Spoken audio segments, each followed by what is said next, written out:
ਦੇਸ਼ ਦੁਨੀਆ 'ਚ ਵਸਦੇ ਪੰਜਾਬੀਆਂ ਨੂੰ ਜੀ ਆਇਆਂ। ਮੈਂ ਹਰਜਿੰਦਰ ਸਿੰਘ ਰੰਧਾਵਾ, ਤੁਸੀਂ ਦੇਖ ਰਹੇ ਹੋ ਪੰਜਾਬ ਟੈਲੀਵਿਜ਼ਨ ਔਰ ਮੇਰੇ ਨਾਲ ਨੇ ਸੀਨੀਅਰ ਜਰਨਲਿਸਟ ਰਜੀਵ ਭਾਸਕਰ ਜੀ ਔਰ ਇੰਦਰਪ੍ਰੀਤ ਜੀ, ਦੋਨਾਂ ਨੂੰ ਜੀ ਆਇਆਂ। ਬਹੁਤ ਬਹੁਤ ਸ਼ੁਕਰੀਆ ਰੰਧਾਵਾ ਜੀ। ਸਾਰਿਆਂ ਨੂੰ ਸਤਿ ਸ਼੍ਰੀ ਅਕਾਲ ਜੀ। ਆਪਰੇਸ਼ਨ ਲੋਟਸ ਦੀ ਧਮਕ ਤੁਸੀਂ ਸਾਰਿਆਂ ਨੇ ਸੁਣੀ ਹੋਊਗੀ। ਆਮ ਆਦਮੀ ਪਾਰਟੀ ਦੇ ਵਿਧਾਇਕਾਂ ਦੀ ਖਰੀਦੋ ਫਰੋਖਤ ਦਾ ਦੋਸ਼ ਬੀਜੇਪੀ ਦੇ ਵੱਡੇ ਨੇਤਾਵਾਂ ਤੇ ਲਾਉਣ ਤੋਂ ਬਾਅਦ ਇਹ ਇਨਕੁਆਇਰੀ ਵਿਜੀਲੈਂਸ ਨੂੰ ਸੌਂਪੀ ਗਈ ਸੀ। ਇਹਦਾ ਕੀ ਬਣਿਆ? ਹੁਣ ਵਿਰੋਧੀ ਧਿਰ ਦੇ ਆਗੂ ਪ੍ਰਤਾਪ ਸਿੰਘ ਬਾਜਵਾ ਨੇ ਜਦੋਂ ਇਹ ਪੁੱਛਿਆ ਕਿ ਇਹਦੇ ਸੰਬੰਧੀ ਜਿਹੜੀ ਕਾਰਵਾਈ ਕੀਤੀ ਹੈ, ਯਾਨੀ ਕਿ ਐਕਸ਼ਨ ਟੇਕਨ ਰਿਪੋਰਟ, ਉਹ ਵਿਧਾਨ ਸਭਾ 'ਚ ਸਬਮਿਟ ਕਰੋ, ਪੇਸ਼ ਕਰੋ, ਵਿਧਾਨ ਸਭਾ 'ਚ ਟੇਬਲ ਕਰੋ। ਵਿਧਾਨ ਸਭਾ ਦਾ ਜਿਹੜਾ ਚਿਹਰਾ ਮੋਹਰਾ ਉਹ ਸਾਫ਼ ਹੋ ਰਿਹਾ ਕਿ 19-20 ਨੂੰ, ਖਾਸ ਤੌਰ ਤੇ 20 ਤਰੀਕ ਨੂੰ ਵਿਧਾਨ ਸਭਾ 'ਚ ਕੀ ਹੋਣ ਵਾਲਾ। ਐਕਸ਼ਨ ਟੇਕਨ ਰਿਪੋਰਟ ਤੋਂ ਪਹਿਲਾਂ ਕਾਰਵਾਈ ਹੁੰਦੀ ਆ ਤੇ ਵਿਜੀਲੈਂਸ ਇਹਦੇ ਤੇ ਕੀ ਕਾਰਵਾਈ ਕਰ ਸਕੀ ਹੈ, ਕਦੇ ਕੋਈ ਖਬਰ ਪ੍ਰਕਾਸ਼ਿਤ ਤਾਂ ਹੋਈ ਨਹੀਂ। ਹੁਣ ਆਪਰੇਸ਼ਨ ਲੋਟਸ ਦੇ ਤਹਿਤ ਕਿਹਨਾਂ ਨੇ ਪੈਸੇ ਦੀ ਆਫਰ ਕੀਤੀ ਸੀ, ਕਿੰਨੂੰ ਕੀਤੀ ਸੀ, ਕਿੰਨੀ ਕੀਤੀ ਸੀ, ਕਿਉਂ ਕੀਤੀ ਸੀ, 92 ਚੋਂ ਕੋਈ ਕਿੰਨੇ ਕੁ ਖਰੀਦ ਸਕਦਾ, ਇਹ ਸਾਰੇ ਰੌਲੇ ਪੈਣ ਵਾਲੇ ਆ। ਇਹਦੇ ਨਾਲ ਦੂਜੀ ਖਬਰ ਵੀ ਅਹਿਮ ਆ।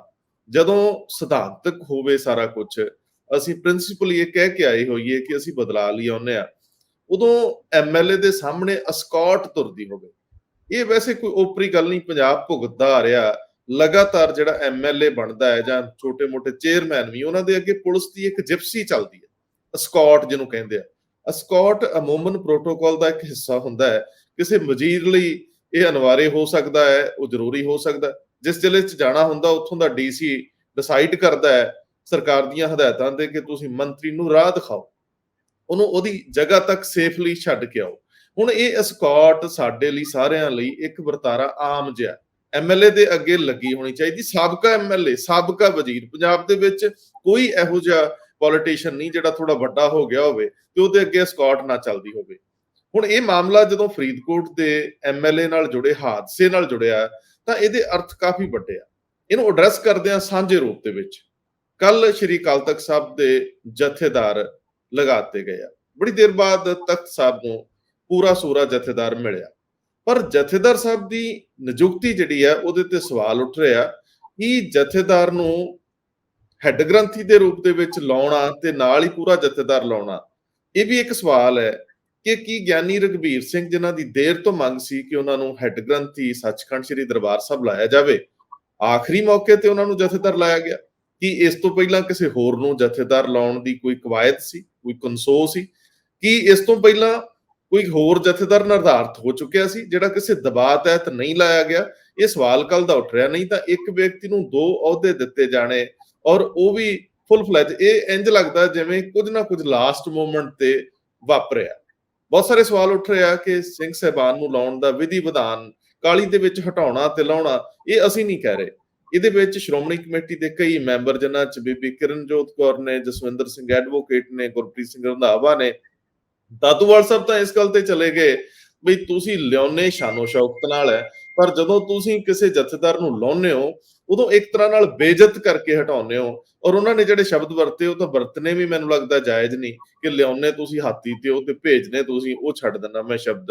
ਇਹਦੇ 'ਚ ਅਗਲੀ ਖਬਰ ਅਸੀਂ ਲਵਾਂਗੇ। ਹੋਰ ਕੁਝ ਨੁਕਤੇ ਨੇ ਸਿੰਘ ਸਾਹਿਬ ਦੀ ਨਿਯੁਕਤੀ ਵੇਲੇ, ਜਦੋਂ ਪ੍ਰਧਾਨ ਸ਼੍ਰੋਮਣੀ ਕਮੇਟੀ ਹੁੱਬ ਕੇ ਇਹ ਗੱਲ ਪ੍ਰੈਸ ਕਾਨਫਰੰਸ ਵਿੱਚ ਕਹਿ ਰਹੇ ਸੀ ਕਿ ਉਹਨਾਂ ਨੇ ਆਪਣੀ ਮਰਜ਼ੀ ਨਾਲ ਅਹੁਦਾ ਛੱਡਿਆ, ਗਿਆਨੀ ਹਰਪ੍ਰੀਤ ਸਿੰਘ ਨੇ।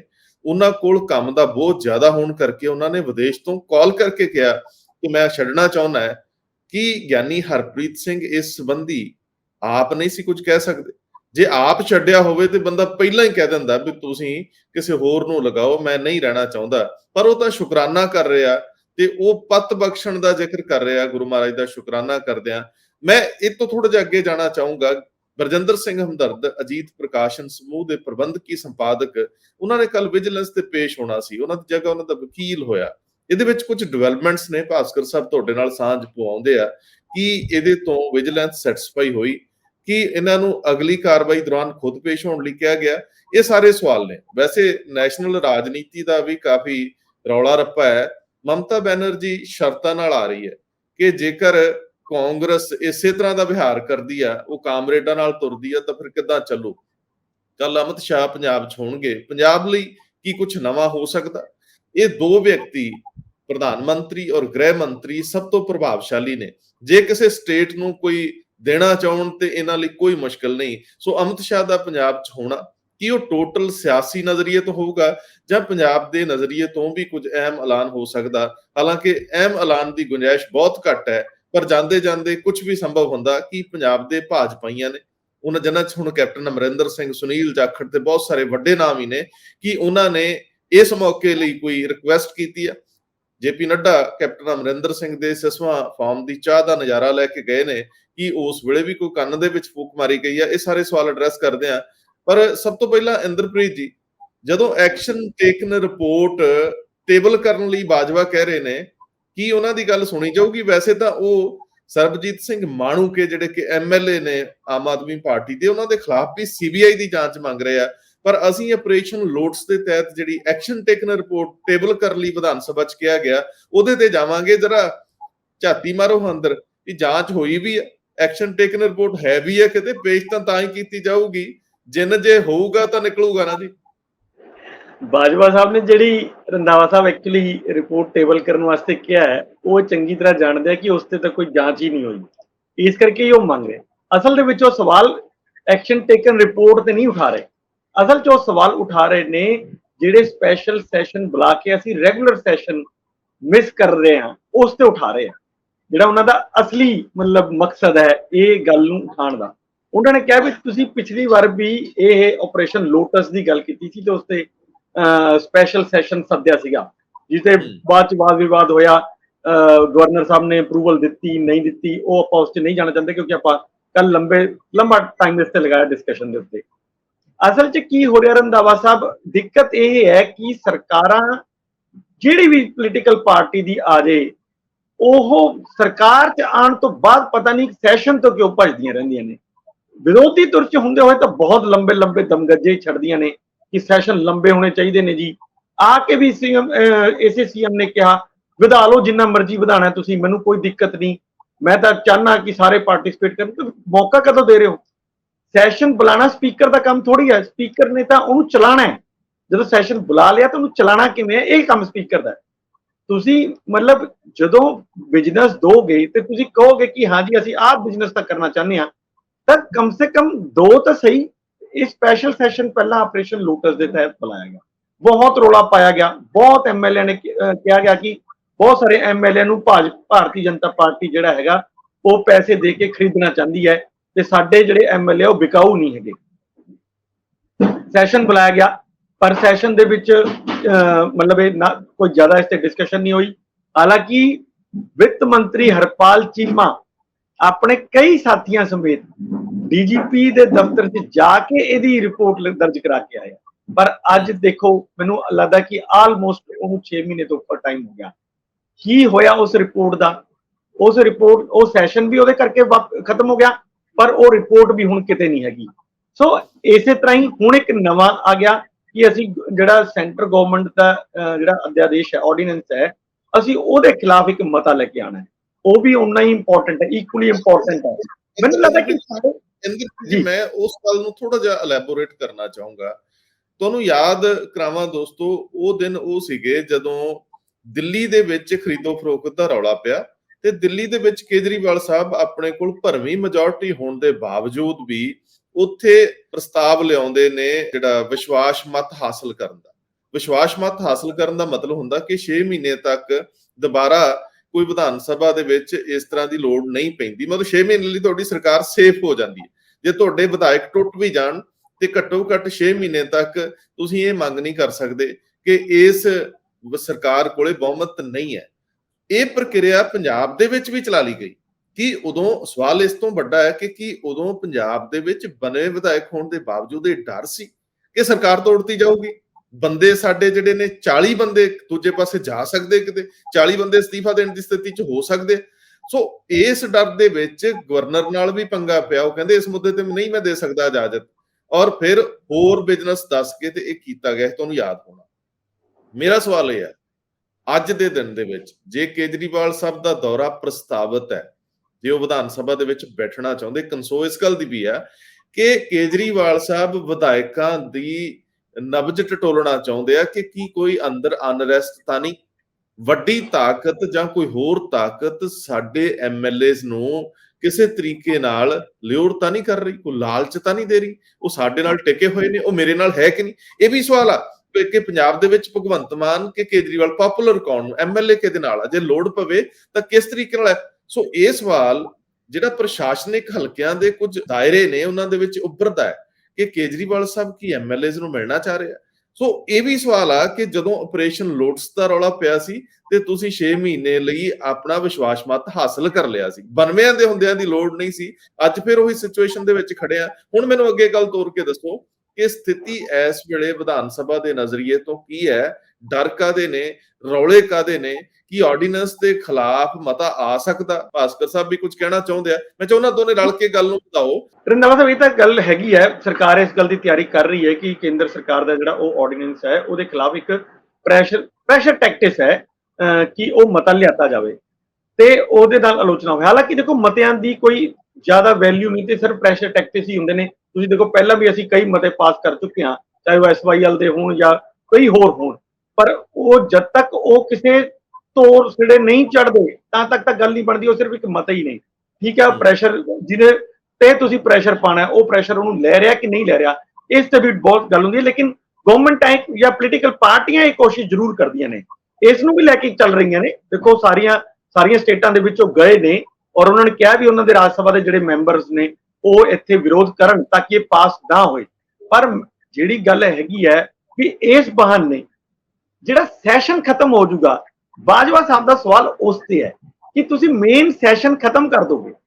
ਉਹਨਾਂ ਨੂੰ ਇਹ ਇਸ ਤੇ ਨਹੀਂ ਜਾਏ, ਉਹ ਕਹਿੰਦੇ ਵੀ ਇਹ ਤਾਂ ਤੁਸੀਂ ਹਰ ਵਾਰੀ ਬਹਾਨਾ ਜਿਹਾ ਬਣਾਉਂਦੇ ਹੋ ਕੋਈ ਨਾ ਕੋਈ, ਚਾਹੇ ਪਿਛਲੀ ਵਾਰ ਆਪਰੇਸ਼ਨ ਲੋਟਸ ਦਾ ਬਣਾਇਆ, ਇਸ ਵਾਰੀ ਇਹਦਾ ਬਣਾ ਰਹੇ ਹੋ। ਅਸਲੀ ਮਕਸਦ ਤੁਹਾਡਾ ਜਿਹੜਾ ਓਪੋਜੀਸ਼ਨ ਪਾਰਟੀ ਹੈ ਉਸ ਤੋਂ ਭੱਜਣ ਦਾ ਹੈ, ਅਸੀਂ ਤੁਹਾਨੂੰ ਭੱਜਣ ਨਹੀਂ ਦੇਣਾ। ਇਹ ਐਕਚੁਅਲੀ ਅਸਲ ਥੀਮ ਹੈ ਜੀ। ਭਾਸਕਰ ਸਾਹਿਬ ਜੀ, ਇਹ ਅਸਲੀ ਮੁੱਦਾ ਤੇ ਪਤਾ ਨਹੀਂ ਕੀ ਹੈਗਾ, ਪਰ ਜਿਹੜੀ ਇਹ ਐਕਸ਼ਨ ਟੇਕਨ ਰਿਪੋਰਟ ਮੰਗ ਲਈ ਨਾ, ਇਹ ਇੱਕ ਬੜਾ ਔਖਾ ਜਿਹਾ ਸਵਾਲ ਆ ਜਿਹੜਾ ਸਰਕਾਰ ਦੇ ਸਾਹਮਣੇ ਖੜਾ ਕਰਤਾ।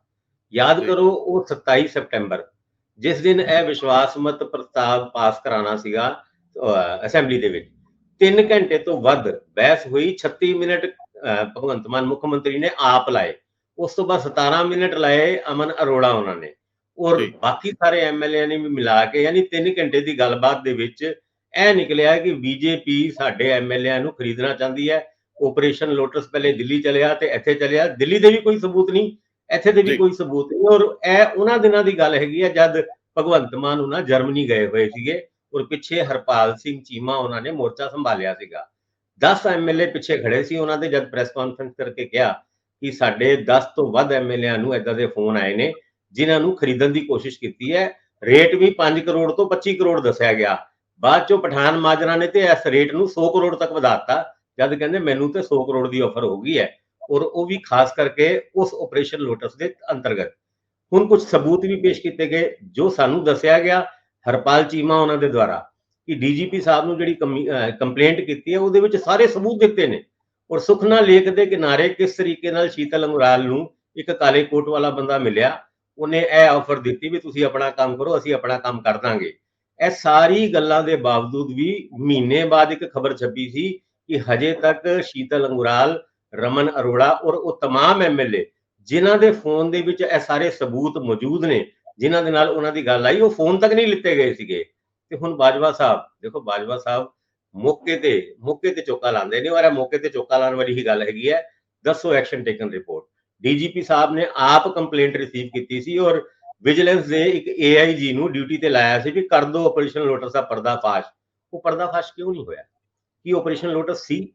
ਲੋਕਾਂ ਦੇ ਮਨਾਂ ਦੇ ਵਿੱਚ ਜਵਾਬ ਆਉਂਦੀ ਹੈ। ਔਰ ਉਹ ਇਹ ਲੋਕ ਨੇ ਜਿਨ੍ਹਾਂ ਨੂੰ ਭਗਵੰਤ ਮਾਨ ਉਹਨਾਂ ਗਵਰਨਰ ਸਾਹਿਬ ਨੂੰ ਜਦ ਟੀਟੋ ਹੁੰਦੇ ਨੇ ਕਿ ਮੈਂ 3 ਕਰੋੜ ਜਨਤਾ ਪੰਜਾਬੀਆਂ ਦੇ ਪ੍ਰਤੀ ਇੱਕ ਅਕਾਊਂਟੇਬਲ ਹੈਗਾ, ਉਹਨਾਂ ਨੂੰ ਆਨਸਰੇਬਲ ਹੈਗਾ, ਗਵਰਨਰ ਸਾਹਿਬ ਨੂੰ ਨਹੀਂ। ਹੁਣ 3 ਕਰੋੜ ਪੰਜਾਬੀਆਂ ਨੂੰ ਦੱਸ ਦੇਣ ਕਿ ਵੀ ਆਪਰੇਸ਼ਨ ਲੋਟਸ ਹੈਗਾ ਸੀ ਕਿ ਨਹੀਂ ਹੈਗਾ ਸੀ। ਐਕਸ਼ਨ ਟੇਕਨ ਰਿਪੋਰਟ ਹੁਣ ਮੰਗ ਲਈ ਹੈ।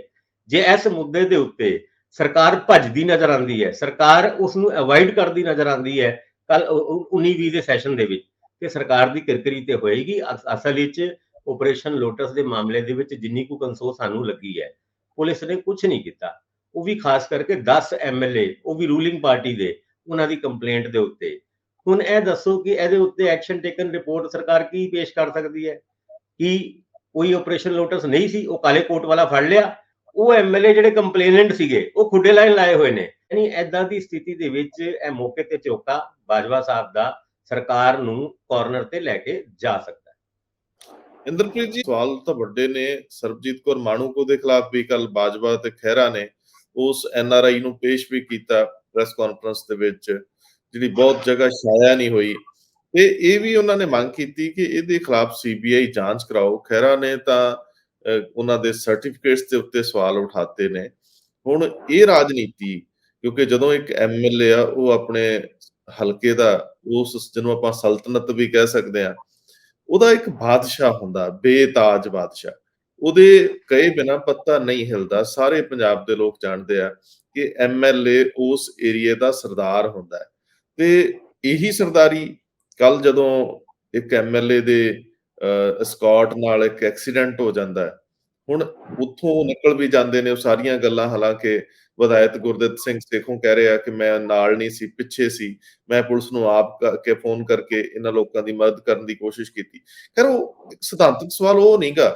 ਐਕਸੀਡੈਂਟ ਰੋਡਸ ਦੇ ਉੱਤੇ ਲਗਾਤਾਰ ਵਾਪਰਦੇ ਰਹਿੰਦੇ ਆ, ਇੱਥੇ ਵੀ ਕੋਈ ਨਾ ਕੋਈ ਪ੍ਰਬੰਧ ਹੋਣੇ ਚਾਹੀਦੇ ਆ। ਪਰ ਐਮਐਲਏ ਮਾਣੂਕੇ ਦੇ ਖਿਲਾਫ ਤੇ ਗੁਰਦਿੱਤ ਸਿੰਘ ਸੇਖੋਂ ਦੇ ਇਸ ਐਕਸੀਡੈਂਟ ਤੋਂ ਬਾਅਦ ਵਿਧਾਇਕਾਂ ਦੇ ਨਾਲ ਸਕਾਟ ਜਿਪਸੀਆਂ, ਉਹਨਾਂ ਦੇ ਨਾਲ ਇੱਕ ਜਿਪਸੀ ਤੇ 4-4 5-5 ਗਨਮੈਨ ਹੁੰਦੇ ਹੋਣਗੇ।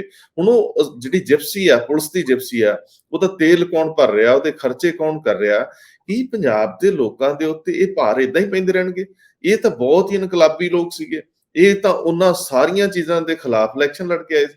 ਇਹਨਾਂ ਨੂੰ ਜਿਤਾਉਣ ਵੇਲੇ ਲੋਕਾਂ ਨੇ ਇਹੀ ਸੋਚਿਆ ਸੀ ਨਾ ਕਿ ਇਹ ਪੁਰਾਣੇ ਰਾਜੇ ਜਿਹੜੇ ਆ ਉਹਨਾਂ ਨੂੰ ਇਹ ਬਦਲ ਦੇਣਗੇ ਤੇ ਇਹ ਆਮ ਲੋਕਤੰਤਰ ਦੇ ਵਿੱਚ ਜਿਹੜੀਆਂ ਅਖਤਿਆਰਾਤ ਦੇ ਨਾਲ ਗੱਲਾਂ ਚੱਲਦੀਆਂ ਵੀ ਇੱਕ ਐਮਐਲਏ ਨੂੰ ਦੇ ਦਿਓ 4 ਗਨਮੈਨ, 2 ਗਨਮੈਨ, 5 ਗਨਮੈਨ, 7 ਗਨਮੈਨ।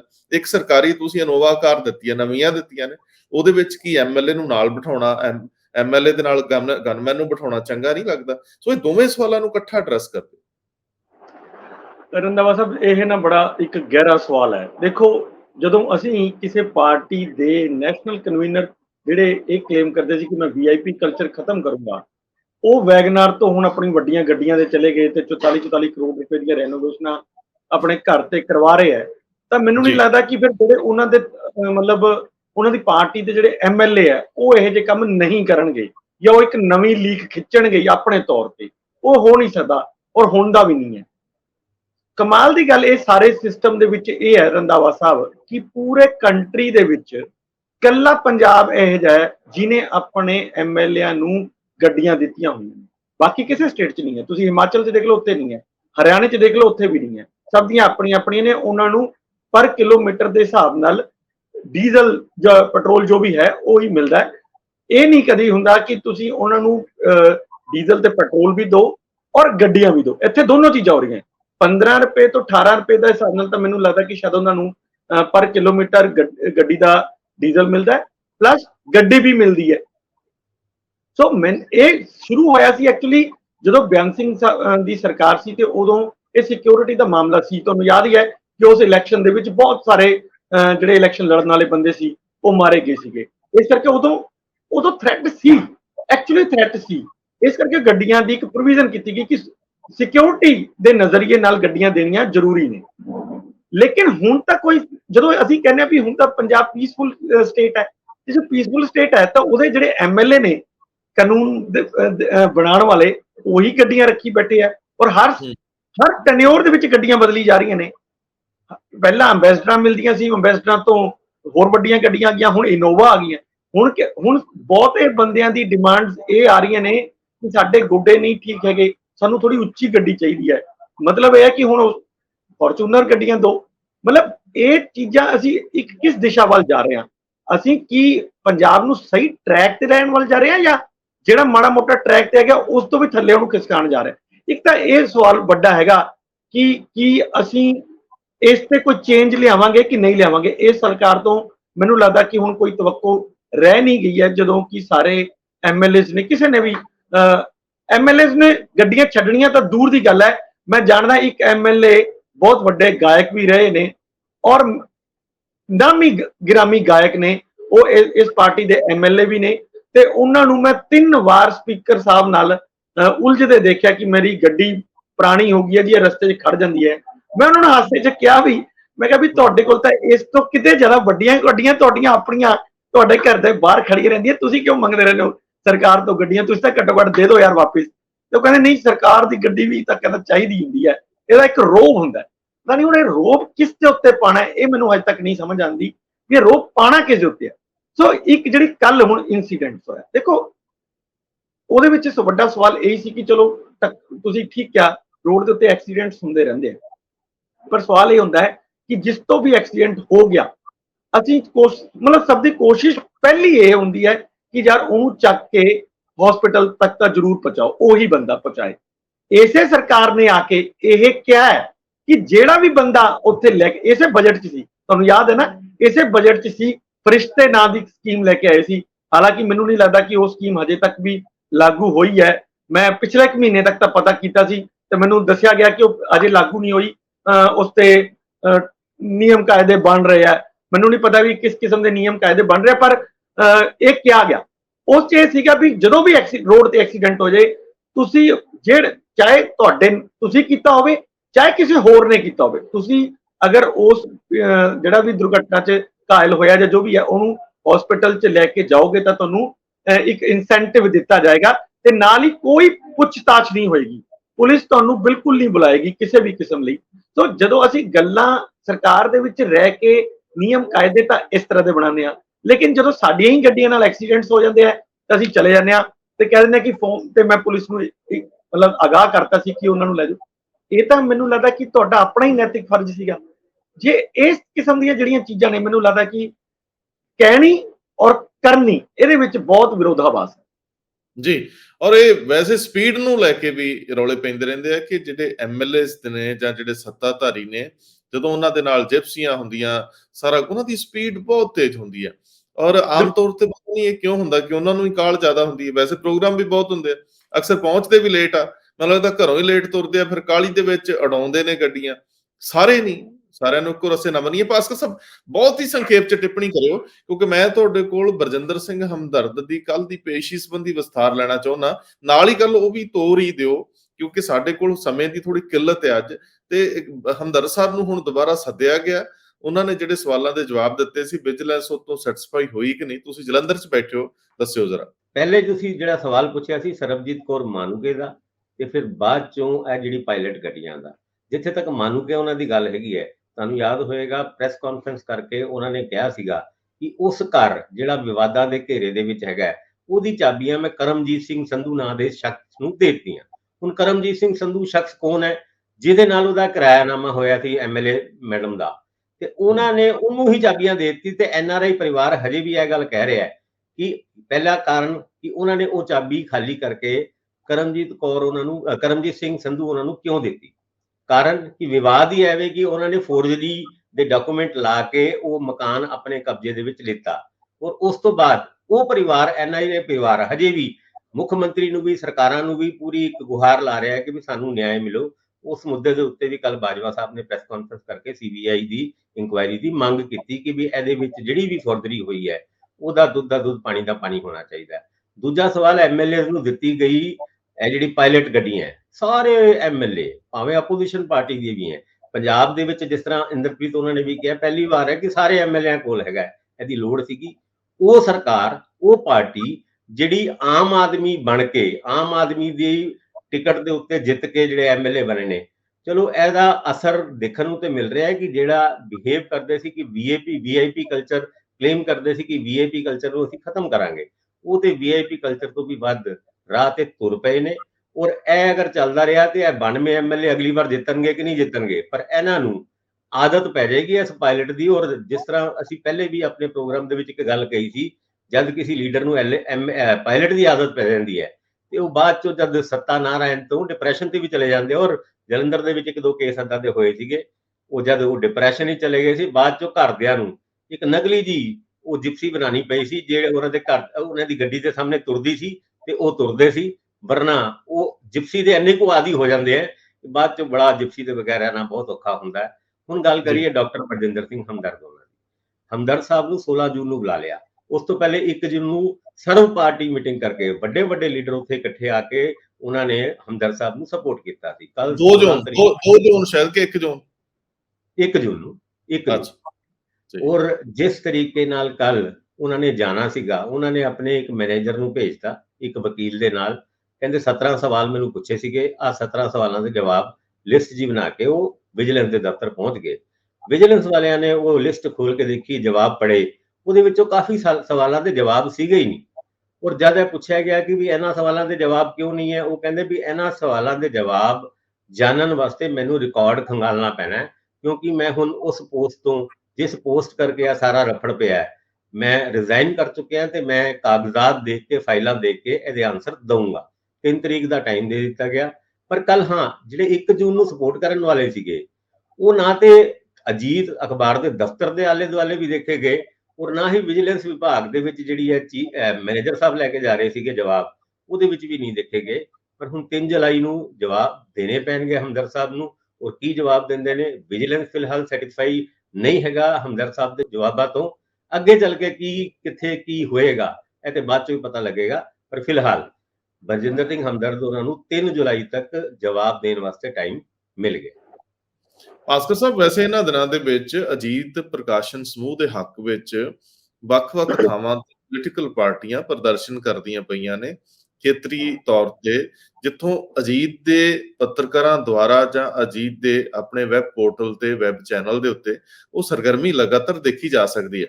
ਸਾਰੀਆਂ ਪੋਲੀਟੀਕਲ ਪਾਰਟੀਆਂ ਦੇ, ਆਮ ਆਦਮੀ ਪਾਰਟੀ ਨੂੰ ਛੱਡ ਕੇ, ਤੇ ਸਮਾਜ ਸੇਵੀ ਵੀ ਤੇ ਉਸ ਤੋਂ ਇਲਾਵਾ ਸਮਾਜਿਕ ਕਾਰਕੁਨ ਵੀ ਉਹਨਾਂ ਵਿਰੋਧ ਪ੍ਰਦਰਸ਼ਨਾਂ 'ਚ ਹਿੱਸਾ ਲੈ ਰਹੇ ਆ।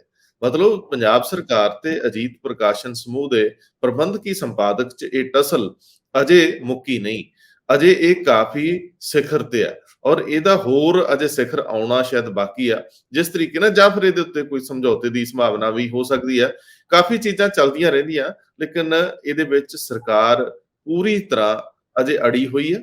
ਆਮ ਤੌਰ ਤੇ ਇੰਨੇ ਲੰਬੇ ਮਾਮਲੇ ਚੱਲਦੇ ਨਹੀਂ।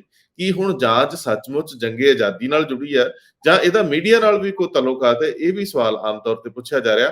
ਆਪਾਂ ਇੰਦਰਪ੍ਰੀਤ ਜੀ ਅੱਗੇ ਚੱਲੀਏ। ਕੱਲ ਅਕਾਲ ਤਖਤ ਸਾਹਿਬ ਨੂੰ ਨਵੇਂ ਜਥੇਦਾਰ ਮਿਲ ਗਏ, ਗਿਆਨੀ ਰਘਵੀਰ ਸਿੰਘ। ਅਸੀਂ ਉਹਨਾਂ ਨੂੰ ਮੁਬਾਰਕਬਾਦ ਪੇਸ਼ ਕਰਦੇ ਹਾਂ।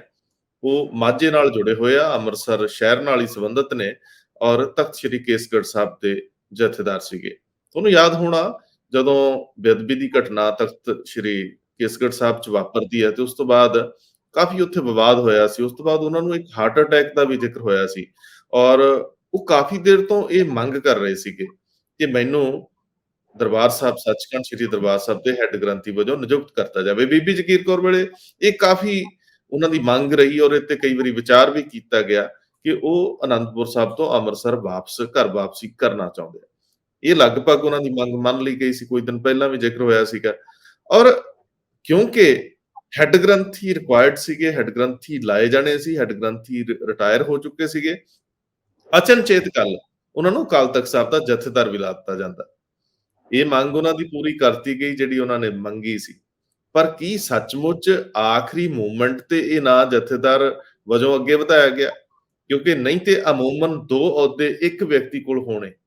ਆਮ ਤੌਰ ਤੇ 5 ਸਿੰਘ ਸਾਹਿਬਾਨ ਦੀ ਮੀਟਿੰਗ ਹੁੰਦੀ ਹੈ, ਜਿਹਦੇ ਵਿੱਚ ਬਹੁਤੀ ਵਾਰੀ ਦਰਬਾਰ ਸਾਹਿਬ ਦੇ ਹੈੱਡ ਗ੍ਰੰਥੀ ਵੀ ਬੈਠਦੇ ਨੇ 5 ਸਿੰਘ ਸਾਹਿਬਾਨਾਂ ਚੋਂ ਇੱਕ ਸਿੰਘ ਸਾਹਿਬਾਨ ਵਜੋਂ।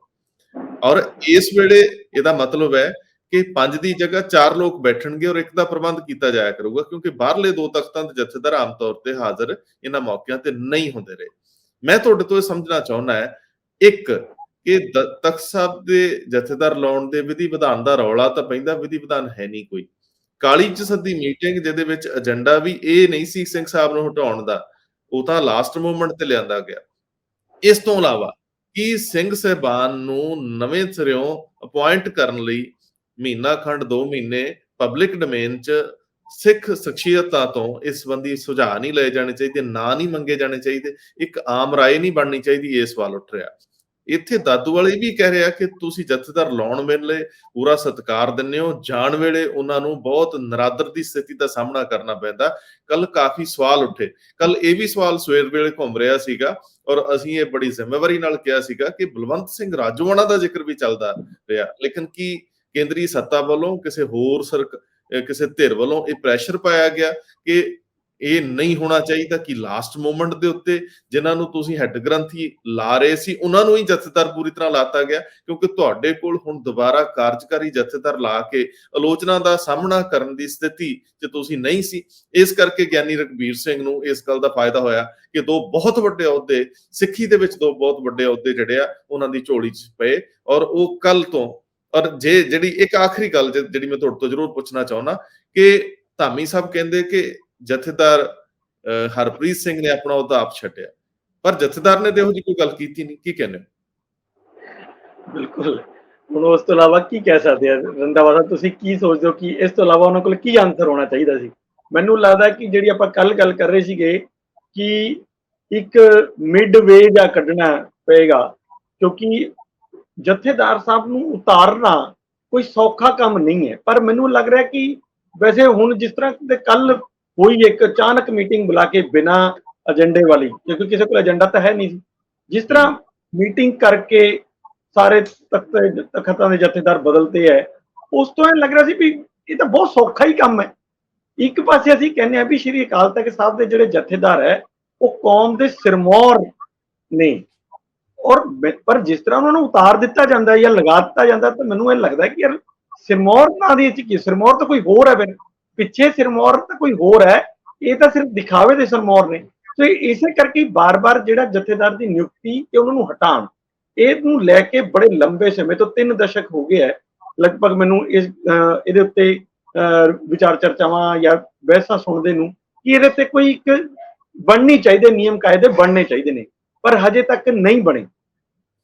ਤਖਤਾਂ ਦੇ ਜਥੇਦਾਰ ਜਿਹੜਾ ਟੌੜਾ ਸਾਹਿਬ ਸੀ, ਉਹਨਾਂ ਦਾ ਇਹ ਆਇਆ ਸੀ ਵੀ ਤਖਤਾਂ ਦੇ ਜਿਹੜੇ ਜਥੇਦਾਰ ਨੇ ਉਹ ਸਾਰੀਆਂ ਸੰਪਰਦਾਵਾਂ ਜਾਂ ਹੋਰ ਜਿੰਨੇ ਸੰਗਠਨ ਨੇ ਉਹਨਾਂ ਨਾਲ ਮਿਲ ਬੈਠ ਕੇ ਉਹਨਾਂ ਨਾਲ ਚਰਚਾ ਕਰਕੇ 2 ਜਾਂ 4 5 ਨਾ ਜਿੰਨੇ ਵੀ ਹੈ ਪ੍ਰਪੋਜ਼ ਕਰੋ, ਫਿਰ ਉਹਨਾਂ ਤੇ ਚਰਚਾ ਕਰੋ, ਫਿਰ ਜਿਹੜਾ ਮਤਲਬ ਸਭ ਦੀ ਜਿਹੜੀ ਸਹਿਮਤੀ ਜੀ ਬਣਦੀ ਆ ਉਸ ਤੇ ਉਹਨੂੰ ਨਿਯੁਕਤੀ ਦੇ ਦਿਓ, ਤੇ ਉਹ ਨਿਯੁਕਤੀ ਫਿਰ ਪੱਕੇ ਤੌਰ ਤੇ ਹੋਣੀ ਚਾਹੀਦੀ ਹੈ, ਕਾਰਜਕਾਰੀ ਤੌਰ ਤੇ ਨਹੀਂ ਹੋਣੀ ਚਾਹੀਦੀ। ਦੂਸਰੀ ਕਿ ਜਦੋਂ ਉਤਾਰਨਾ ਵੀ ਹੈ, ਇਹੀ ਸਿਸਟਮ ਫਿਰ ਦੁਬਾਰਾ ਨਵੇਂ ਸਿਰੇ ਤੋਂ ਫਿਰ ਅਡਾਪਟ ਕਰਨਾ ਹੈ। ਸਾਰੀਆਂ ਸੰਪਰਦਾਵਾਂ ਨੂੰ ਬੁਲਾਓ ਔਰ ਉਹਨਾਂ ਨਾਲ ਚਰਚਾ ਕਰੋ, ਜੋ ਉਹਨਾਂ ਤੇ ਦੋਸ਼ ਨੇ ਉਹਨਾਂ ਨੂੰ ਉੱਥੇ ਰੱਖੋ, ਫਿਰ ਉਸ ਤੋਂ ਬਾਅਦ ਅਗਰ ਕੋਈ ਬਣਦਾ ਤਾਂ ਹਟਾਇਆ ਜਾਏ। ਲੇਕਿਨ ਇਹ ਮੈਨੂੰ ਨਹੀਂ ਲੱਗਦਾ ਕਿ ਹਜੇ ਤੱਕ ਕਿਸੇ ਵੀ ਪੋਲੀਟੀਕਲ ਪਾਰਟੀ ਨੇ ਇੰਨੀ ਕੁ ਹਿੰਮਤ ਦਿਖਾਈ ਹੈ ਕਿ ਅਸੀਂ ਇਦਾਂ ਦਾ ਨਿਯਮ ਕਾਇਦੇ ਬਣਾ ਲਈਏ। ਕਹਿਣ ਨੂੰ ਠੀਕ ਨੇ ਉਹ ਵੀ ਸਿੱਖਾਂ ਦੇ ਸਿਰਮੌਰ ਹੈਗੇ ਨੇ, ਪਰ ਮੈਨੂੰ ਨਹੀਂ ਲੱਗਦਾ ਕਿ ਜਦੋਂ ਤੁਸੀਂ ਇਦਾਂ ਹਟਾ ਦਿੰਦੇ ਹੋ ਤਾਂ ਉਹ ਸਿਰਮੌਰ ਨੇ, ਤਾਂ ਲਗਾਉਣਾ ਵੀ ਓਨਾ ਹੀ ਸੌਖਾ ਤੇ ਹਟਾਉਣਾ ਵੀ ਓਨਾ ਸੌਖਾ ਹੈ। ਇੰਨਾ ਤਾਂ ਕੋਈ ਕਲਰਕ ਨੂੰ ਨਹੀਂ ਹਟਾਉਂਦਾ ਜਿਸ ਤਰ੍ਹਾਂ ਇਹ ਜਥੇਦਾਰ ਨੂੰ ਹਟਾ ਦਿੰਦੇ ਆ। ਤਾਂ ਮੈਨੂੰ ਇਹ ਲੱਗਦਾ ਕਿ ਇਹ ਵੱਡੇ ਸਵਾਲ ਨੇ ਕੌਮ ਦੇ ਅੱਗੇ, ਔਰ ਲੋਕਾਂ ਨੂੰ ਇਸ ਤੇ ਸੋਚਣਾ ਪਏਗਾ। ਜੇ ਇਸ ਤਰ੍ਹਾਂ ਦੇ ਨਹੀਂ ਕੀਤੇ ਜਾ ਸਕਦੇ ਬਾਰ-ਬਾਰ ਕਿ ਇਸੇ ਤਰ੍ਹਾਂ ਹਟਾ ਦਿਓ। ਦੂਜੀ ਗੱਲ ਤੁਸੀਂ ਦੇਖੋ, ਇਸ ਤੋਂ ਪਹਿਲਾਂ ਤੱਕ, ਕੱਲ ਤੋਂ ਪਹਿਲਾਂ ਤੱਕ ਜੇ ਅਸੀਂ ਕੇਸਗੜ੍ਹ ਸਾਹਿਬ ਦੀ ਗੱਲ ਕਰ ਰਹੇ ਹਾਂ ਤਾਂ ਉੱਥੇ ਵੀ ਕਾਰਜਕਾਰੀ ਜਥੇਦਾਰ, ਅਕਾਲ ਤਖਤ ਸਾਹਿਬ ਦਾ ਵੀ ਕਾਰਜਕਾਰੀ ਜਥੇਦਾਰ, ਜਿਹੜੇ ਹੈੱਡ ਗ੍ਰੰਥੀ ਨੇ ਉਹ ਵੀ ਕਾਰਜਕਾਰੀ। ਮਤਲਬ ਕੀ ਸਾਡੇ ਕੋਲ ਇੰਨੀ ਕੰਗਾਲੀ ਆ ਚੁੱਕੀ ਹੈ ਵੀ ਸਾਡੇ ਕੋਲ ਬੰਦੇ ਹੀ ਨਹੀਂ ਹੈ, ਸਾਡੇ ਕੋਲ ਮਤਲਬ ਇਸ ਧਾਰਮਿਕ ਸ਼ਖਸੀਅਤਾਂ ਹੈ ਹੀ ਨਹੀਂ ਇਸ ਤਰ੍ਹਾਂ ਦੀਆਂ, ਜਾਂ ਅਸੀਂ ਉਭਰਨ ਨਹੀਂ ਦੇਣਾ ਚਾਹੁੰਦੇ ਜਿਹੜੀਆਂ ਐਕਚੁਅਲੀ ਧਾਰਮਿਕ ਸ਼ਖਸੀਅਤਾਂ ਇੱਥੇ ਯੋਗ ਨੇ, ਉਹਨਾਂ ਨੂੰ ਲੈ ਕੇ ਨਹੀਂ ਆਉਣਾ ਚਾਹੁੰਦੇ। ਸੋ ਇਸ ਤਰ੍ਹਾਂ ਦੇ ਸਵਾਲ ਤਾਂ ਰੰਧਾਵਾ ਸਾਹਿਬ ਬਹੁਤ ਨੇ ਔਰ ਚਰਚਾ ਮੰਗਦੇ ਨੇ, ਪਰ ਚਰਚਾ ਹੋਏ ਕਿਵੇਂ? ਇੱਕ ਕੱਲ ਅੰਤਰਿਮ ਕਮੇਟੀ ਨੇ ਇੰਨੇ ਵੱਡੇ ਵੱਡੇ ਫੈਸਲੇ ਲੈ ਲਏ, ਕੀ ਇਹ ਜਨਰਲ ਹਾਊਸ 'ਚ ਫੈਸਲਾ ਨਹੀਂ ਸੀ ਹੋਣਾ ਚਾਹੀਦਾ? ਜੇ ਤੁਸੀਂ ਕਹਿੰਦੇ ਹੋ ਵੀ ਐਸਜੀਪੀਸੀ ਪੂਰੀ ਸਿੱਖ ਕੌਮ ਦੀ ਉਹ ਸੰਸਥਾ ਹੈ ਤਾਂ ਫਿਰ ਜਨਰਲ ਹਾਊਸ ਬੁਲਾਉਂਦੇ, ਜਨਰਲ ਹਾਊਸ ਦੀ ਡਿਸਕਸ਼ਨ ਕਰਦੇ। 1 ਦਿਨ 2 ਦਿਨ 4 ਦਿਨ ਕੀ ਫਰਕ ਪੈਣਾ ਸੀਗਾ ਕਿ ਜੇ ਇਹੀ ਜਿਹੜਾ ਫੈਸਲਾ ਹੈ ਉਹ 4 ਦਿਨ ਬਾਅਦ ਹੋ ਜਾਂਦਾ। ਲੇਕਿਨ ਇਹ ਲੱਗਦਾ ਤਾਂ ਸਹੀ ਵੀ ਹਾਂ, ਜਿਹੜੀ ਇਹ ਪੰਜਾਬ, ਹਰਿਆਣਾ ਜਾਂ ਹਿਮਾਚਲ ਪ੍ਰਦੇਸ਼ ਦੀ ਇੱਕ ਕਮੇਟੀ ਹੈ ਵੱਡੀ ਸਿੱਖਾਂ ਦੀ ਮਿੰਨੀ ਪਾਰਲੀਮੈਂਟ ਹੈ, ਉਸ 'ਚ ਬਹੁਤ ਲੰਬੀ ਡਿਸਕਸ਼ਨ ਹੋਈ ਹੈ, ਉਸ ਤੋਂ ਬਾਅਦ ਇਹ ਫੈਸਲਾ ਲਿਆ ਗਿਆ। ਸੋ ਇਹ ਜਿਹੜੇ ਤੁਸੀਂ ਸਵਾਲ ਉਠਾਏ ਨੇ, ਨੋ ਡਾਊਟ ਕਿ ਇਹ ਸਵਾਲ ਬਹੁਤ ਅਹਿਮ ਨੇ। ਦੂਜੀ ਗੱਲ ਤੁਸੀਂ ਕੀਤੀ ਕਿ ਰਾਜੋਆਣਾ ਸਾਹਿਬ ਦਾ ਵੀ ਨਾ ਚੱਲ, ਬਿਲਕੁਲ ਉਹਨਾਂ ਤੇ ਬਹੁਤ ਲੰਬੀ ਡਿਸਕਸ਼ਨ ਚੱਲ ਰਹੀ ਸੀ, ਔਰ ਜਿਸ ਤਰ੍ਹਾਂ ਦੀ ਇਹ ਸੀਗੀ, ਇਹ ਹੋਈ ਹੈ ਕਿ ਰਘਬੀਰ ਸਿੰਘ ਜੀ ਹੋਰਾਂ ਨੂੰ ਉੱਥੇ ਲਗਾਇਆ ਹੈੱਡ ਗ੍ਰੰਥੀ, ਉਹਨਾਂ ਨੂੰ ਹੈੱਡ ਗ੍ਰੰਥੀ ਹੀ ਲਗਾਇਆ ਜਾਣਾ ਚਾਹੀਦਾ, ਲਗਾਉਣਾ ਸੀਗਾ, ਇਹੀ ਉਹਨਾਂ ਦੀ ਡਿਮਾਂਡ ਸੀ। ਪਰ ਜਦੋਂ ਰਾਜੋਆਣਾ ਸਾਹਿਬ ਦਾ ਜਾਂ ਜਿਹੜੇ ਵੀ ਹੋਰ ਹੋਣਗੇ ਉਹਨਾਂ ਦਾ ਨਾਮ ਬਦਲਿਆ ਗਿਆ, ਉਸ ਤੋਂ ਬਾਅਦ ਆਖਰੀ ਮੌਕੇ ਤੇ ਜਿਹੜਾ ਫੈਸਲਾ ਇਹ ਹੋਇਆ ਕਿ ਚਲੋ ਇਹਨਾਂ ਨੂੰ ਅਕਾਲ ਤਖਤ ਸਾਹਿਬ ਦਾ ਜਥੇਦਾਰ ਵੀ ਲਗਾਓ। ਸੋ ਮੈਨੂੰ ਲੱਗਦਾ ਕਿ ਦੇਖੋ ਇਹ ਕਿੰਨੀ ਹਾਸੋਹੀਣੀ ਜੀ ਗੱਲ ਹੈ, ਜਾਂ ਇਸ ਤੇ ਇਹ ਚਿੰਤਾ ਵਾਲੀ ਗੱਲ ਹੈ ਐਕਚੁਅਲੀ। ਹਾਸੋ ਨਹੀਂ ਮੈਨੂੰ ਲੱਗਦਾ ਕਿ ਇਹ ਚਿੰਤਾ ਹੋਣੀ ਚਾਹੀਦੀ ਹੈ ਸਾਨੂੰ ਕਿ ਇੰਨੀਆਂ ਵੱਡੀਆਂ ਵੱਡੀਆਂ ਪੋਸਟਾਂ ਜਿਨ੍ਹਾਂ ਤੇ ਸਾਨੂੰ ਮਾਣ ਹੈ, ਜਿਹੜੇ ਅਸੀਂ ਕਹਿੰਦੇ ਵੀ ਇੱਕੋ ਹੀ ਸਾਡੇ ਕੋਲ ਕਿਸੇ ਵੀ ਹੋਰ ਕੌਮ ਕੋਲ ਇਹ ਚੀਜ਼ ਨਹੀਂ ਹੈਗੀ ਕਿ ਸਾਨੂੰ ਪੰਜ ਪ੍ਰਧਾਨੀ ਸਿਸਟਮ ਗੁਰੂ ਗੋਬਿੰਦ ਸਿੰਘ ਜੀ ਦੇ ਕੇ ਗਏ ਹੋਣ ਔਰ ਉਸ ਤੇ ਚਰਚਾ ਕਰਕੇ ਅਸੀਂ ਕੋਈ ਫੈਸਲੇ ਲਏ ਹੋਣ। ਗੁਰੂ ਤੋਂ ਵੀ ਉੱਪਰ ਹੁੰਦੀ ਹੈ ਪੰਜ ਪ੍ਰਧਾਨੀ ਸਿਸਟਮ, ਅਸੀਂ ਉਹਨੂੰ ਇੰਨਾ ਜ਼ਿਆਦਾ ਨੀਵਾਂ ਕਰਕੇ ਰੱਖਿਆ ਹੋਇਆ ਕਿ ਅਸੀਂ ਜਦੋਂ ਮਰਜ਼ੀ ਚਾਹੀਏ ਉਹਨੂੰ ਬਦਲ ਦਈਏ, ਜਦੋਂ ਮਰਜ਼ੀ ਚਾਹੀਏ ਕਾਰਜਕਾਰੀ ਲਗਾ ਦਈਏ। ਮਤਲਬ ਇਹ ਚੀਜ਼ਾਂ ਮੈਨੂੰ ਲੱਗਦਾ ਕਿ ਹੁਣ ਵੇਲਾ ਆ ਗਿਆ ਜਿਸ ਤੇ ਸਾਰੀਆਂ ਸੰਪਰਦਾਵਾਂ ਨੂੰ ਇਕੱਠੇ ਹੋ ਕੇ ਇਸ ਤੇ ਕੁਛ ਨਾ ਕੁਛ ਡਿਸੀਜਨ ਲੈਣੇ ਪੈਣਗੇ। ਇਹਦੇ ਚ ਤੁਸੀਂ ਇੱਕ ਬਹੁਤ ਅਹਿਮ ਨੁਕਤਾ ਉਠਾਇਆ, ਉਹ ਨੁਕਤਾ ਕਿ ਅਸੀਂ ਲਗਾਤਾਰ ਵਿਰੋਧ ਕਰ ਰਹੇ ਹਾਂ ਹਰਿਆਣਾ ਸਿੱਖ ਗੁਰਦੁਆਰਾ ਮੈਨੇਜਮੈਂਟ ਕਮੇਟੀ ਦਾ। ਸੁਪਰੀਮ ਕੋਰਟ ਦੇ ਵਿੱਚ ਵੀ ਇੱਕ ਤੋਂ ਵੱਧ ਵਾਰ ਸ਼੍ਰੋਮਣੀ ਕਮੇਟੀ ਪਟੀਸ਼ਨ ਪਾਉਂਦੀ, ਰਿਵਿਊ ਪਟੀਸ਼ਨ ਵੀ ਪਾਉਂਦੀ ਹੈ।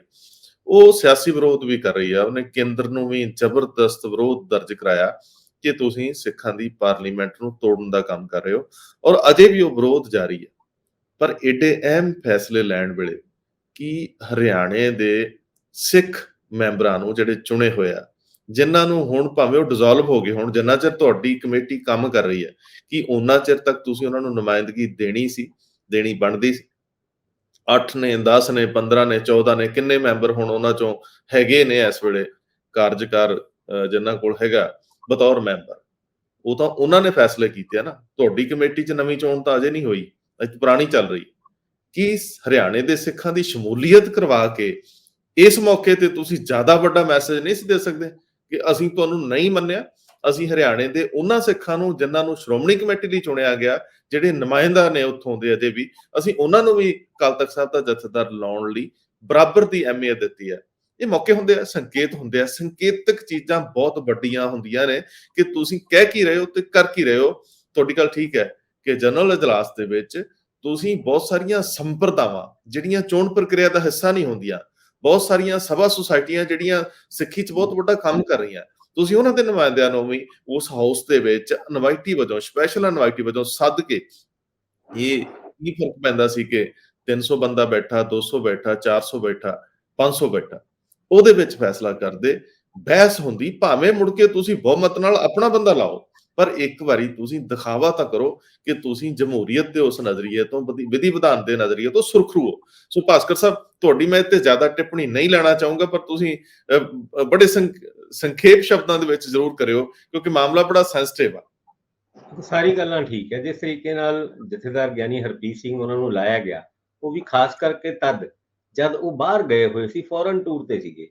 ਤੁਸੀਂ ਇਹ ਦੇਖੋ, ਜਿਸ ਤਰ੍ਹਾਂ ਇੰਦਰਪ੍ਰੀਤ ਉਹਨਾਂ ਨੇ ਵੀ ਕਿਹਾ ਕਿ ਕਿਸੇ ਮੁਲਾਜ਼ਮ ਨੂੰ ਵੀ ਹਟਾਉਣਾ ਹੋਏ ਨਾ ਤਾਂ ਬਕਾਇਦਾ ਉਹਨੂੰ ਬੁਲਾਉਂਦੇ ਨੇ, ਰਿਟਾਇਰਮੈਂਟ ਦੇਣੀ ਹੁੰਦੀ ਹੈ, ਫੇਅਰਵੈਲ ਦਿੰਦੇ ਨੇ, ਹਾਰ ਪਾਉਂਦੇ ਨੇ, ਮਾਨ ਸਨਮਾਨ ਕਰਦੇ ਨੇ। ਇੱਥੇ ਤੇ ਧਾਮੀ ਸਾਹਿਬ ਨੇ ਪ੍ਰੈਸ ਕਾਨਫਰੰਸ ਕਰਕੇ ਸਿਰਫ ਇਹ ਗੱਲ ਕਹੀ ਕਿ ਉਹ ਜਥੇਦਾਰ ਸਾਹਿਬ ਖੁਦ ਹਟਣਾ ਚਾਹੁੰਦੇ ਸੀ। ਜੇ ਖੁਦ ਹਟਣਾ ਚਾਹੁੰਦੇ ਸੀ ਤੇ ਫਿਰ ਗਿਆਨੀ ਹਰਪ੍ਰੀਤ ਸਿੰਘ ਉਹਨਾਂ ਦਾ ਰੈਜ਼ਿਗਨੇਸ਼ਨ ਵੀ ਸਾਹਮਣੇ ਰੱਖ ਦਿੰਦੇ ਕਿ ਵੀ ਉਹਨਾਂ ਨੇ ਕਿਹਾ ਜੀ ਮੈਂ ਇਸ ਭਾਰ ਤੋਂ ਮੁਕਤ ਹੋਣਾ ਚਾਹੁੰਦਾ। ਹੁਣ ਜਥੇਦਾਰ ਸਾਹਿਬ ਆਣਗੇ ਤੇ ਉਹਨਾਂ ਨੂੰ ਉਹ ਜਿਹੜੀ Z+ ਸਿਕਿਉਰਿਟੀ, ਜਿਹਦਾ ਰਾਜੋ ਉਹਨਾਂ ਦੀ ਭੈਣ ਨੇ ਵੀ ਜ਼ਿਕਰ ਕੀਤਾ ਸੀਗਾ, ਉਹ ਜਦ 에ਅਰਪੋਰਟ ਤੇ ਉਹਨਾਂ ਨੂੰ ਆਪ ਨਹੀਂ ਮਿਲੇਗੀ ਤੇ ਉਹ ਇੱਕ ਬੜਾ ਅਜੀਬ ਜਿਹਾ ਲੱਗਦਾ ਹੈ। ਕਿਸੇ ਨੂੰ ਵੀ ਹਟਾਓ, ਔਰ ਖਾਸ ਕਰਕੇ ਜਥੇਦਾਰ ਸਾਹਿਬ ਨੂੰ, ਉਹ ਵੀ ਅਕਾਲ ਤਖਤ ਦੇ ਜਥੇਦਾਰ ਸਾਹਿਬ ਨੂੰ, ਤੇ ਸੈਰਾਮੋਨੀਅਸਲੀ ਇੱਕ ਸਿਸਟਮ ਜਿਹਾ ਹੋਣਾ ਚਾਹੀਦਾ, ਇੱਜ਼ਤ ਮਾਨ ਸਨਮਾਨ ਮਿਲਣੀ ਚਾਹੀਦੀ ਹੈ, ਜੋ ਗਿਆਨੀ ਹਰਪ੍ਰੀਤ ਸਿੰਘ ਉਹਨਾਂ ਨੂੰ ਨਹੀਂ ਦਿੱਤੀ। ਇਹਦੇ ਉੱਤੇ ਵੀ ਇੱਕ ਵਿਰੋਧ ਹੈ, ਔਰ ਆਉਣ ਵਾਲੇ ਟਾਈਮ ਵਿੱਚ ਜਥੇਦਾਰ ਸਾਹਿਬ ਨੂੰ ਕਿਸ ਤਰ੍ਹਾਂ ਅਪਾਇੰਟ ਕਰਨਾ ਹੈ ਔਰ ਕਿਸ ਤਰ੍ਹਾਂ ਉਹਨਾਂ ਨੂੰ ਹਟਾਉਣਾ ਹੈ, ਉਹਦਾ ਇੱਕ ਪ੍ਰੋਸੀਜਰ ਤਿਆਰ ਹੋਣਾ ਚਾਹੀਦਾ, ਪ੍ਰੋਸੀਜਰ ਹੋਣਾ ਚਾਹੀਦਾ। ਪਰ ਇਹਦੇ ਉੱਤੇ ਹੋ ਸਕਦਾ ਹੈ ਕੱਲ ਨੂੰ ਕੋਈ ਰਜੀਮ ਚੇਂਜ ਹੁੰਦੀ ਹੈ, ਨਿਜ਼ਾਮ ਚੇਂਜ ਹੁੰਦਾ ਹੈ, ਤੇ ਇਹਨਾਂ ਮੁੱਦਿਆਂ ਦੇ ਉੱਤੇ ਵੀ ਗੱਲ ਹੋਏਗੀ। ਜੀ ਬਿਲਕੁਲ ਠੀਕ ਹੈ। ਤੁਸੀਂ ਜਿਹੜਾ ਮਾਮਲਾ ਉਠਾਇਆ ਉਹ ਸਿਕਿਉਰਿਟੀ ਦਾ ਹੈ, ਤੇ ਸਿਕਿਉਰਿਟੀ ਦਾ ਅਖਤਿਆਰ ਕੇਂਦਰ ਦਾ ਹੈ ਜਿਨ੍ਹਾਂ ਨੇ ਦਿੱਤੀ ਹੋਈ ਹੈ Z+। ਉਹ ਵਾਪਸ ਲੈਂਦੇ ਆ ਕਿ ਨਹੀਂ, ਕਿਉਂਕਿ ਵਿਅਕਤੀਆਂ ਦੀ ਅੱਜ ਕੱਲ Z+ ਸਿਕਿਉਰਿਟੀ ਅਹੁਦਿਆਂ ਨਾਲ ਨਹੀਂ ਹੈ, ਵਿਅਕਤੀਆਂ ਕਰਕੇ ਹੈ। ਸੋ ਮੈਨੂੰ ਲੱਗਦਾ ਕਿ ਉਹ ਸੱਤਾ ਦਾ ਇੱਕ ਹਿੱਸਾ ਤਾਂ ਯਾਨੀ ਹਰਪ੍ਰੀਤ ਨੂੰ ਰੱਖੇ ਜਾਣ ਲਈ ਜ਼ੋਰ ਪਾ ਰਿਹਾ ਸੀ, ਪੂਰਾ ਜ਼ੋਰ ਲੱਗਿਆ ਹੋਇਆ ਸੀ। ਸਾਡੇ ਕੋਲੇ ਸੋਚਣਾ ਕਿ ਕਈ ਐਗਜ਼ੈਕਟਿਵ ਦੇ ਮੈਂਬਰਾਂ ਨੂੰ ਵੀ ਸੰਪਰਕ ਕੀਤਾ ਗਿਆ ਇੱਕ ਵਿਅਕਤੀ ਵਿਸ਼ੇਸ਼ ਵੱਲੋਂ ਜਿਹੜਾ ਕੇਂਦਰੀ ਸੱਤਾ ਦੇ ਬਹੁਤ ਨੇੜੇ ਆ, ਵੀ ਕਿਸੇ ਤਰੀਕੇ ਨਾਲ ਅਸੀਂ ਗਿਆਨੀ ਹਰਪ੍ਰੀਤ ਸਿੰਘ ਨੂੰ ਹਟਾਏ ਜਾਣ ਵਾਲਾ ਫੈਸਲਾ ਟਾਲ ਦਈਏ। ਸੋ ਉਹਨਾਂ ਦੀ ਸੁਰੱਖਿਆ ਤਾਂ ਕਾਇਮ ਰਹੇਗੀ, ਇਹਦੇ ਚ ਕੋਈ ਦੋ ਰਾਏ ਨਹੀਂ। ਪਰ ਗਿਆਨੀ ਹਰਪ੍ਰੀਤ ਸਿੰਘ ਨੂੰ ਵੀ ਸੋਚਣਾ ਪਏਗਾ ਕਿ ਕਈ ਫੈਸਲੇ ਜਿਹੜੇ ਉਹਨਾਂ ਨੇ ਕੀਤੇ ਜਾਂ ਕਈ ਉਹਨਾਂ ਦੇ ਐਕਟ ਐਸੇ ਆ, ਕਈ ਵਾਰੀ ਤਾਂ ਉਹ ਇੰਜ ਲੱਗਦਾ ਜਿਵੇਂ ਆਪਣੀ ਜਿਹੜੀ ਜਮਾਤ ਹੈਗੀ ਆ ਅਕਾਲੀ ਦਲ ਦੀ, ਜਿਹ ਚੋਂ ਸ਼੍ਰੋਮਣੀ ਕਮੇਟੀ ਆ ਰਹੀ ਹੈ, ਜਿਨ੍ਹਾਂ ਦਾ ਪ੍ਰਬੰਧ ਹੈ ਇਸ ਵੇਲੇ ਅਕਾਲੀ ਦਲ ਦੇ ਮੈਂਬਰਾਂ ਦਾ ਹੀ ਪ੍ਰਬੰਧ ਹੈ ਸ਼੍ਰੋਮਣੀ ਕਮੇਟੀ ਤੇ, ਸੋ ਉਹ ਉਹਨੂੰ ਪੂਰੀ ਜ਼ੋਰ ਨਾਲ ਖੁਸ਼ ਕਰਨ ਦੀ ਕੋਸ਼ਿਸ਼ ਕਰਦੇ ਰਹਿੰਦੇ ਸੀ, ਗਾਏ ਬਗਾਏ। ਉਹ ਨਾਲ ਵਿੱਚ ਆ ਕੇ ਬਤੌਰ ਸਿੰਘ ਸਾਹਿਬਾਨ ਆਪਣੀ ਗਰਮਾ ਮਰਿਆਦਾ ਵੀ ਦਿਖਾਉਂਦੇ ਸੀ, ਕੋਈ ਸਖਤ ਗੱਲ ਕਰਕੇ, ਜਿੱਥੇ ਉਹਨਾਂ ਦਾ ਟਾਰਗੇਟ ਹੁੰਦਾ ਸੀ ਵਿਦੇਸ਼ੀ ਸਿੱਖ, ਜਿਹੜੇ ਵਿਦੇਸ਼ੀ ਸਿੱਖ ਖੁਸ਼ ਹੁੰਦੇ ਆ ਗਰਮ ਗੱਲਾਂ ਕਰਕੇ, ਹਥਿਆਰਾਂ ਦੀਆਂ ਗੱਲਾਂ, ਉਹ ਕਈ ਇਸ ਤਰ੍ਹਾਂ ਦੀਆਂ ਧਿਰਾਂ ਹੈਗੀਆਂ, ਉਹ ਫਿਰ ਉਹਨਾਂ ਨੂੰ ਵੀ ਖੁਸ਼ ਕਰਨ ਲੱਗ ਜਾਂਦੇ ਸੀ, ਫਿਰ ਉਹ ਵਿਰੋਧੀਆਂ ਨੂੰ ਵੀ ਕਿਤੇ ਕਿਤੇ ਖੁਸ਼ ਕਰਨ ਲੱਗ ਜਾਂਦੇ ਸੀ। ਸੋ ਉਹ ਸਾਰੀ ਜਿਹੜੀ ਉਹਨਾਂ ਦਾ ਇੱਕ ਕਾਰਜਸ਼ੈਲੀ ਸੀਗੀ, ਵੀ ਜੇ ਕੋਈ ਉਹਨਾਂ ਦੇ ਨਾਲ ਸੱਜੇ ਖੱਬੇ ਬਹਿਣ ਵਾਲੇ ਨੇ ਸਲਾਹ ਦਿੱਤੀ ਵੀ ਸਿੰਘ ਸਾਹਿਬ ਤੁਹਾਡੇ ਇੱਜ਼ਤ ਮਾਣ ਸਨਮਾਨ ਦਾ ਸਵਾਲ, ਆਹ ਗੱਲ ਕਰੋ, ਉਹ ਕਰ ਦਿੰਦੇ ਸੀ। ਕਰਦੇ ਇੰਨਾ ਹੀ ਸੀ ਵੀ ਉਹ ਭਾਸ਼ਣ ਦੇ ਦਿੰਦੇ ਸੀ, ਸਟੇਟਮੈਂਟ ਦੇ ਦਿੰਦੇ ਸੀ, ਵੀਡੀਓ ਜਾਰੀ ਕਰ ਦਿੰਦੇ ਸੀ, ਪਰ ਪ੍ਰੈਕਟੀਕਲੀ ਉਹਨਾਂ ਨੂੰ ਵੀ ਪਤਾ ਸੀ ਕਿ ਉਹ ਬਾਹਰ ਨਹੀਂ ਜਾ ਸਕਦੇ, ਜੋ ਉਹਨਾਂ ਨੇ ਕਰਨਾ ਉਹੀ ਇੱਕ ਤਰੀਕਾ। ਸੋ ਇਹ ਸਭ ਤੋਂ ਅਹਿਮ ਸਵਾਲ ਹੈ ਜੀ। ਭਾਸਕਰ ਸਾਹਿਬ, ਆਖਰੀ ਸਵਾਲ, ਉਹ ਤੇਜ਼ੀ ਨਾਲ ਆਉਂਦੇ ਆ, ਆਖਰੀ ਸਵਾਲ, ਕੇਂਦਰੀ ਰਾਜਨੀਤੀ। ਅਮਿਤ ਸ਼ਾਹ ਪੰਜਾਬ ਦੇ ਵਿੱਚ ਆ ਰਹੇ ਨੇ ਕੱਲ ਨੂੰ, ਔਰ ਉਹਨਾਂ ਦੀ ਰੈਲੀ ਜਿਹੜੀ ਆ ਉਹਦਾ ਕੇਂਦਰ ਬਿੰਦੂ ਕੀ ਰਹਿਣ ਵਾਲਾ, ਜਰਾ ਇੱਕ ਤਾਂ ਇੱਥੇ ਝਾਤ ਪਵਾ ਦਿਓ। ਦੂਜਾ, ਜਿਹੜੀ ਨੈਸ਼ਨਲ ਰਾਜਨੀਤੀ ਆ ਉਹਦੇ ਵਿੱਚ ਜਿਹੜੇ ਵਿਰੋਧੀ ਦਲਾਂ ਦੀ ਏਕਤਾ ਹੈ ਉਹ ਵੀ ਸਟ੍ਰੇਕ ਤੇ ਲੱਗੀ, ਦਾਅ ਤੇ ਲੱਗੀ ਹੋਈ ਆ।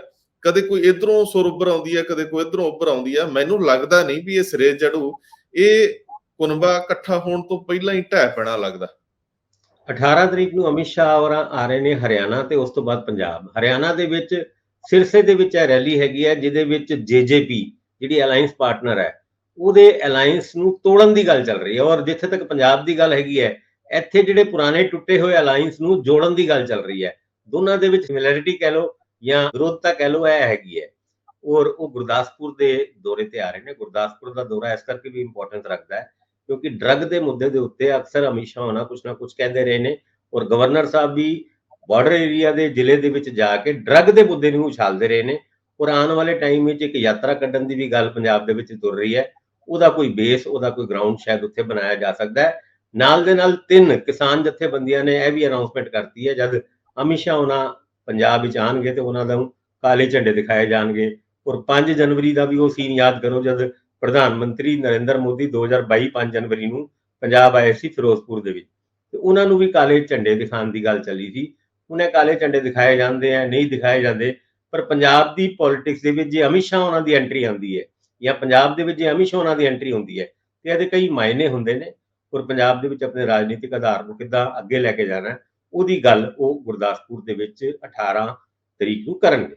ਜਿੱਥੇ ਤੱਕ ਗੱਲ ਨੈਸ਼ਨਲ ਲੈਵਲ ਦੀ ਪੋਲਿਟਿਕਸ ਦੀ ਔਰ ਖਾਸ ਕਰਕੇ ਵਿਰੋਧੀ ਪਾਰਟੀਆਂ ਦੀ ਪੋਲਿਟਿਕਸ ਦੀ ਹੈ, ਜੂਨ 23 ਇੱਕ ਤਾਰੀਖ ਬੜੀ ਇੰਪੋਰਟੈਂਸ ਰੱਖਦੀ ਹੈ ਪੂਰੀ ਨੈਸ਼ਨਲ ਪੋਲਿਟਿਕਸ ਦੇ ਵਿੱਚ, ਜਦ ਸਾਰੀ ਵਿਰੋਧੀ ਪਾਰਟੀਆਂ ਇੱਕ ਸਟੇਜ ਤੇ ਇਕੱਠੀਆਂ ਹੋਣਗੀਆਂ। ਸਟੇਜ ਤੇ ਇਕੱਠੀਆਂ ਹੋਣੀ ਸੀ, ਉਸ ਤੋਂ ਪਹਿਲੇ ਕੁਝ ਸ਼ਰਤਾਂ, ਕੁਝ ਡਿਫਰੈਂਸਿਸ ਪੈਦਾ ਹੋ ਗਏ, ਜਦ ਮਮਤਾ ਬੈਨਰਜੀ ਉਹਨਾਂ ਇਹ ਗੱਲ ਕਹਿੰਦੇ ਨੇ, ਜੇ ਕਾਂਗਰਸ ਨੇ ਕੋਈ ਸੀਪੀਐਮ ਦੇ ਨਾਲ ਕਿਸੇ ਵੀ ਤਰੀਕੇ ਦਾ ਅਲਾਈਅੰਸ ਬੰਗਾਲ ਦੇ ਵਿੱਚ ਰੱਖਿਆ ਤੇ ਫਿਰ ਅਸੀਂ ਇਹਨਾਂ ਦਾ ਲੋਕ ਸਭਾ ਇਲੈਕਸ਼ਨ ਦੇ ਵਿੱਚ ਕਿਸੇ ਵੀ ਤਰੀਕੇ ਨਾਲ ਅਸੀਂ ਇਹਨਾਂ ਨਾਲ ਆਇਡੈਂਟੀਫਾਈ ਨਹੀਂ ਹੋ ਸਕਦੇ। ਦੂਜੇ ਪਾਸੇ ਕੇਜਰੀਵਾਲ ਉਹਨਾਂ ਨੇ ਰਾਹੁਲ ਗਾਂਧੀ ਤੇ ਖੜਗੇ ਸਾਹਿਬ ਤੋਂ ਜਿਹੜਾ ਵਕਤ ਮੰਗਿਆ ਸੀ ਆਰਡੀਨੈਂਸ ਦੇ ਵਿਰੋਧ ਦੇ ਮਾਮਲੇ ਵਿੱਚ, ਉਹ ਹਜੇ ਤੱਕ ਟਾਈਮ ਤੇ ਨਹੀਂ ਦਿੱਤਾ। ਪਰ ਸੌਰਵ ਭਾਰਦਵਾਜ ਜਿਹੜੇ ਦਿੱਲੀ ਦੇ ਮੰਤਰੀ ਸੀ, ਉਹਨਾਂ ਨੇ ਪ੍ਰੈਸ ਕਾਨਫਰੰਸ ਕਰਕੇ ਇੱਕ ਗੱਲ ਦੀ ਕਲੈਰਿਟੀ ਕਰਤੀ ਹੈ ਕਿ ਜੇ ਦਿੱਲੀ ਦੇ ਵਿੱਚ ਤੇ ਪੰਜਾਬ ਦੇ ਵਿੱਚ ਕਾਂਗਰਸ ਇਲੈਕਸ਼ਨ ਨਾ ਲੜੇ ਤੇ ਅਸੀਂ ਵੀ ਮੱਧ ਪ੍ਰਦੇਸ਼ ਤੇ ਰਾਜਸਥਾਨ ਦੇ ਵਿੱਚ ਇਲੈਕਸ਼ਨ ਨਹੀਂ ਲੜਾਂਗੇ। ਇਹ ਗੱਲ ਇਸ ਤਰ੍ਹਾਂ ਇੰਡੀਕੇਟ ਕਰਦੀ ਹੈ ਕਿ ਐਦਾਂ ਦੀ ਕੁਝ ਸ਼ਰਤ ਗੈਰ ਰਸਮੀ ਤੌਰ ਤੇ ਕਾਂਗਰਸ ਨੇ ਆਮ ਆਦਮੀ ਪਾਰਟੀ ਦੇ ਸਾਹਮਣੇ ਰੱਖੀ ਹੈ ਰਾਜ ਸਭਾ ਦੇ ਵਿੱਚ ਆਰਡੀਨੈਂਸ ਨੂੰ ਸਪੋਰਟ ਕਰਨ ਵਾਸਤੇ, ਜੋ ਕਿ ਮੈਨੂੰ ਲੱਗਦਾ ਪੋਸੀਬਲ ਹੀ ਨਹੀਂ। ਇਸ ਕਰਕੇ ਜੂਨ 23 ਤੋਂ ਪਹਿਲੇ ਹੀ ਐਦਾਂ ਦਾ ਲੱਗਦਾ ਹੈ ਕਿ ਇਹ ਸਾਰੀ ਪਾਰਟੀਆਂ ਦਾ ਇਕੱਠੇ ਹੋਣਾ ਫਿਲਹਾਲ ਤੇ ਮੁਸ਼ਕਿਲ ਹੈ। ਪਰ ਜੂਨ 23 ਤੋਂ ਬਾਅਦ ਜੂਨ 24 ਨੂੰ ਜਿਹੜੇ ਅਮਿਤ ਸ਼ਾਹ 18 ਤਰੀਕ ਨੂੰ ਇੱਥੇ ਆ ਰਹੇ ਨੇ, ਉਹ ਉਸ ਦਿਨ ਬਿਹਾਰ ਦੇ ਵਿੱਚ ਹੋਣਗੇ। ਜੂਨ 23 ਦੇ ਵਿੱਚ ਜਿਹੜੀ ਕਵਾਇਦ ਰਚੀ ਜਾਂਦੀ ਹੈ ਉਹਦਾ ਤੋੜ ਤੇ ਉਹਦਾ ਜਵਾਬ 24 ਤਰੀਕ ਨੂੰ ਬਿਹਾਰ ਦੇ ਵਿੱਚ ਹੀ ਜਾ ਕੇ ਅਮਿਤ ਸ਼ਾਹ ਹੋਣਾ ਵੀ ਦੇਣਗੇ। ਇਹ ਵੀ ਸਵਾਲ ਹੈ ਕਿ ਨਿਤੀਸ਼ ਕੁਮਾਰ ਕਹਿ ਰਹੇ ਨੇ ਕੇਂਦਰ ਡਰ ਗਿਆ, ਵਿਰੋਧੀ ਦਲਾਂ ਦੀ ਏਕਤਾ, ਔਰ ਉਹ ਸਮੇਂ ਤੋਂ ਪਹਿਲਾਂ ਲੋਕ ਸਭਾ ਦੀਆਂ ਚੋਣਾਂ ਕਰਵਾ ਸਕਦਾ ਹੈ, ਪਰ ਇਹ ਹੋਣਗੀਆਂ ਕਿ ਨਹੀਂ ਹੋਣਗੀਆਂ, ਕਿ ਸਾਰੀਆਂ ਧਿਰਾਂ ਦੇ ਲਈ ਤਿਆਰ ਨੇ, ਇਹ ਸਵਾਲ ਕਾਫੀ ਅਹਿਮ ਨੇ। ਜਿਹੜੀ ਵੀ ਡਿਵੈਲਪਮੈਂਟ ਹੁੰਦੀ ਹੈ ਨਜ਼ਰ ਆਉਂਦੀ ਰਹੇਗੀ। ਤੇ ਇਸ ਵੇਲੇ ਲਈ ਇੰਨਾ ਹੀ। ਬਹੁਤ ਮਿਹਰਬਾਨੀ, ਬਹੁਤ ਧੰਨਵਾਦ। ਧੰਨਵਾਦ।